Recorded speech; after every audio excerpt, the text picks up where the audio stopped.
Dans 2 semaines, vous serez appelés aux urnes pour les législatives. Chaque jour, nous dresserons le portrait et les enjeux d'une circonscription de la métropole. La deuxième du Nord comprend les cantons de Lille-Est, Villeneuve-d'Ascq Nord et Sud, ainsi que l'Aisne, Mont-Saint-Barreul et Ronchin. Ici, François Hollande a recueilli plus de 60% des voix au deuxième tour des présidentielles. La bataille se joue donc plutôt à gauche entre Audrey Linkenheld du PS et Éric Quiquet d'Europe Écologie. La candidate socialiste dispose d'un soutien de taille, celui de Bernard de Rosier, député sortant PS qui ne se représente pas. Audrey Linkenheld souhaite être élue pour mettre en place les propositions de campagne du nouveau président de la République. Je pense que j'ai d'abord évidemment un atout qui est celui de la cohérence politique, parce que je suis la candidate de la majorité présidentielle, que je suis socialiste comme notre président de la République et notre Premier ministre. Et puis après, évidemment, j'ai des atouts aussi personnels, on va dire, liés à ce que je suis, à ce que je fais. Je pense qu'être une femme aujourd'hui fait partie des qualités qu'on peut me reconnaître. Face à elle, un autre adjoint à la mairie de Lille, Éric Quiquet. À l'origine, l'élu vert devait se présenter seul pour le PS et Europe Écologie, car cette circonscription avait été choisie dans le cadre de l'accord national entre les deux partis.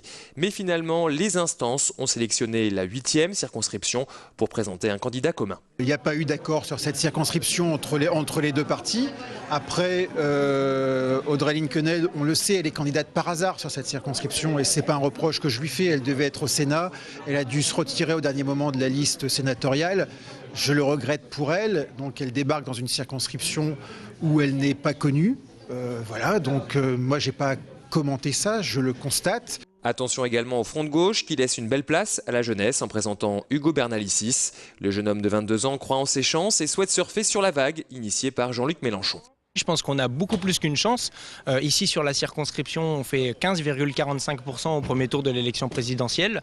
Voilà, le Parti socialiste a fait un bon score, certes, mais il a fait le plein de voix avec le vote utile. Le vote utile fonctionnera beaucoup moins bien pour une élection législative. Au total, 14 candidats se présentent dans la 2e circonscription. Pascal Rougy pour Lutte ouvrière, Caroline Boisard-Vanier pour l'UMP, Thierry Véron de la Mouraire, Mohamed Ali Ben Mansour pour Solidarité et Progrès, Damien Scali pour l'extrême gauche, Thérèse Le Saffre au Front National, Christine Poilly pour Objecteurs de croissance de Lille, Hamid Boujnan au Nouveau Centre, Jean-Claude Lègle pour l'Union pour la diversité, Jefferson Stallins pour le Parti pirate et enfin Christian Carnoy sans étiquette.